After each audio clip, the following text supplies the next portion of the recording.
그러니까 공유물 분할 청구 소송은 부동산에 여러 명의 공동 소유자가 있을 때 소유 관계를 정리할 수 있는 절차이기 때문에 이제 이러한 분할에 관한 협의가 이루어지지 않는다거나 그 분할의 가능성이 낮다고 예측이 될 때 자주 이용되는 절차입니다. 그러니까 공유물 분할 청구 소송은 협의가 이루어졌다는 점이 입증되지 않는다라고 하면은 분할을 명하는 판결이 나온다는 점이 굉장히 중요한 것 같습니다.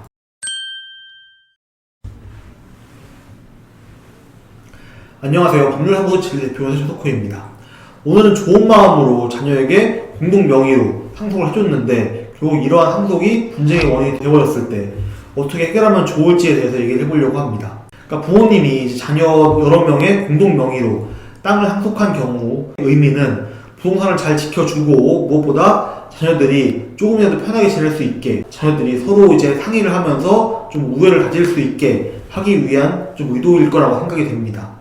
근데 이제 이러한 상속으로 인해서 형제난이 발생하고 한다면은 부모 입장에서는 그만큼 허탈한 결과가 없을 것 같은데요. 그러니까 예를 들어서 좀 이제 부모님으로부터 물려받은 건물에서 식당을 운영하는 자녀 A씨가 있습니다.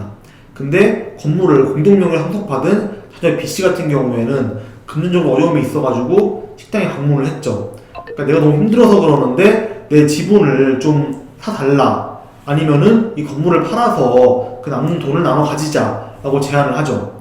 근데 이제 A씨 같은 경우에는 그러한 돈이 없고 건물을 팔기는 또 싫다 라고 하면서 B씨의 제안을 거절을 하죠. 공동명의의 부동산 같은 경우에는 명의자 모두의 동의가 있어야만 매각을 할 수 있거든요. 그래서 A씨가 거절하는 이상 B씨는 자기가 아무리 소유권자라고 해도 좀 곤란해지게 된 거죠.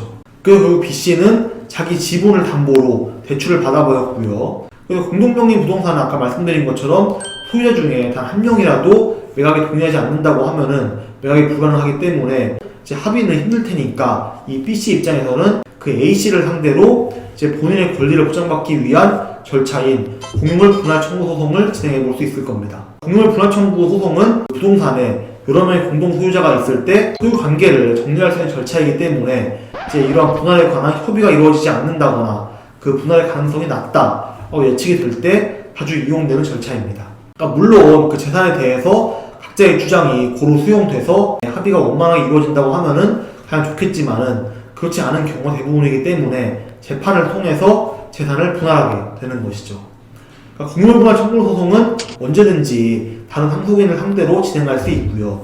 혹여나 그 소유자들이 공유물 분할을 원치 않습니다 라고 하더라도 협의가 이루어졌다는 점이 입증되지 않는다라고 하면은 결국에는 분할을 명하는 판결이 나온다는 점이 굉장히 중요한 것 같습니다. 또 이제 공유물 분할 청구 소송을 통해서 승소를 했다고 깔끔하게 정리되고 끝, 이런 건 아니고요. 결국에는 어떻게 분할을 할지, 즉 현물 분할을 할지 아니면 경매로 분할을 할지 이 두 가지 방법을 통해서 문제를 해결해야 할 것 같습니다.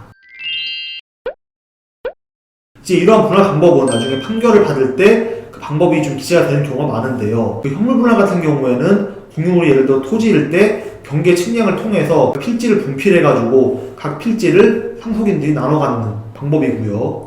그 대법원에서는 지분을 이제 일부 상속인이 돈을 주고 사오는 것 역시 현물 분할의 형태를 인정하는 만큼 이러한 대금 분할도 가능하다라고 알아두시면 좋을 것 같습니다. 예를 들어서 그 토지에 대한 시가를 감정하고 다른 상속인의 지분을 적당한 금액에 매수하는 형태로 분할을 하는 거죠. 그러니까 실제로 공유자 간에 합의가 이루어진다라고 할 때에는 이와 같은 방법이 가장 많이 이용이 되고 있습니다. 현물 분할 같은 경우에는 준비할 사항 중에 하나가 바로 당위성. 그러니까 한마디로 대금 정산을 통해서 아니면은 그 현물을 분할하는 방법을 통해서 이제 이런 현물 분할을 하는 거에 당위성이 인정이 되어야 법원에서도 이런 현물 분할로 재산을 나누라 판결을 내리기 때문입니다.